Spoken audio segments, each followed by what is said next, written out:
But before the pretty artwork and components fool you, I do want to let you know that this is a very cutthroat game, and the game can feel very punishing as well, where you end up not being able to do even a single thing on your turn sometimes, and the other players can sometimes try to force you into that situation. This game's going to be getting the same treatment that Castles of Burgundy did, with a brand new big box edition that's going to have all your different expansions as well as upgraded components and brand new artwork. There is also a small tweak with the theme on this one, because rather than this one being Puerto Rico, this one is Puerto Rico 1897 for a reason.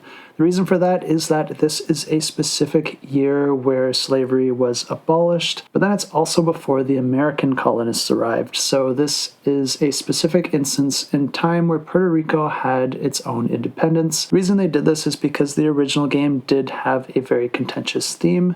It does mention colonists in its rulebook, and also people did imply certain things based on the color of certain components. I personally feel like that's a little bit of a reach, but I do also think a game about you being an independent Puerto Rican is a lot more fun than being a colonist. The small changes to the theme here, as well as the overall aesthetic, are going to make you feel more like you're playing in a tropical paradise, which I think makes the game a lot more fun. And it also does make the game more welcoming to anyone that did take issue with that original theme, which is not a bad thing. But like I said, this still can be a very mean game. The game does look beautiful here with all the brand new deluxeified components. You're going to have recessed boards as well as a designated spot for basically every component offered in the game. Each of the boards does come with a little portrait giving you a bit of a persona, which also ties into that brand new theme. And these new boats are a really cool component because there's actually a section of the boat that you can slide in and out depending on player count in order to modify the amount of goods that those boats can hold.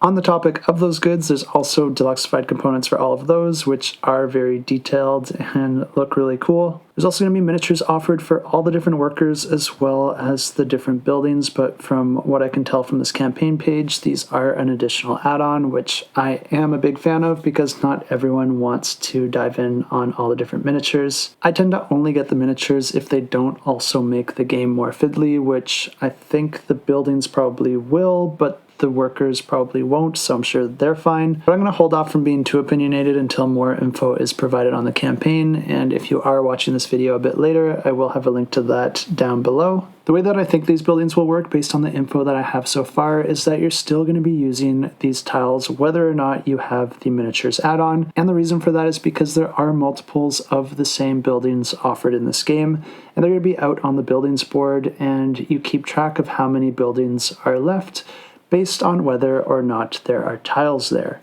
I think where the miniature comes into play is after you purchase that tile, you're going to be putting that tile onto your board, and then also locating the associated miniature, which you'll then be able to put on top of that tile. If I'm correct with those assumptions, this will be adding a little bit of fiddliness to the game, but it's really not a whole lot. You're just going to have to find that miniature and then put it on your board. Just keep in mind that you'll also have to have space out on your table for any of those unused miniatures, and the overhead of putting them all away, and possibly taking up additional space on your shelf if this doesn't all fit in that same box. And speaking of expansions, there are going to be a few offered in this campaign, including a few new ones. The first one's just going to be a buildings expansion that's going to add new buildings into the game that you'll be able to swap out with the existing ones. Then there's also the Citizens expansion, which is also going to add a few new buildings, but it's going to have a mechanism that also incorporates these citizen miniatures. There is the Smuggler expansion, which is going to add a new role into the game. And then the Festival expansion, which is going to offer a brand new board where players are going to be able to contribute different resources in order to gain the associated rewards. But if you're not familiar with this game, this is a game that plays over a series of rounds, and every round players are going to be drafting roles from the supply. There are a bunch of different roles offered in this game, and there's going to be more roles than there are players, which means that there will be some left over each round, and any that aren't chosen are going to get additional money added to those cards, making them worth more on the following round. But players are going to be going in turn order, and whichever role they draft is going to be granting an action to all the players at the table.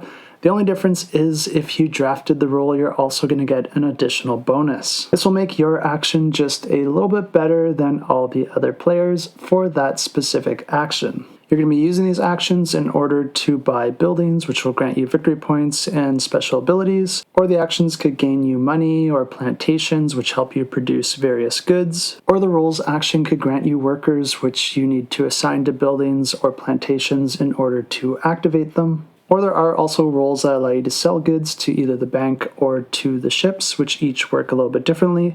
The bank can only accept one of each good until it's cleared, and it's only cleared once all 4 of its spaces are filled. And then the ships work similarly, where you're going to be filling them up until they're cleared, but the difference with them is that they can only accept a good of a single type. And that's pretty much how you play the game. You're going to be using those roles in order to build buildings and plantations, and then assigning workers in order to activate them, generate goods, and then sell them to the bank or those boats for victory points, and then the player with the most victory points at the end of the game wins. And I know my description here does make the game sound pretty simple, but it actually does have quite a lot of depth, since the order that these actions activate in a given round does have a lot of implications associated with it, and pretty much every action does leave a player with the short end of the stick, so you're always trying to do whatever you can to not be that player, which also creates the opportunity of trying to force the other players into that position. I personally love mean games, and that's why this one is my pick of the week, and if you do want to check it out, I will have it linked down below.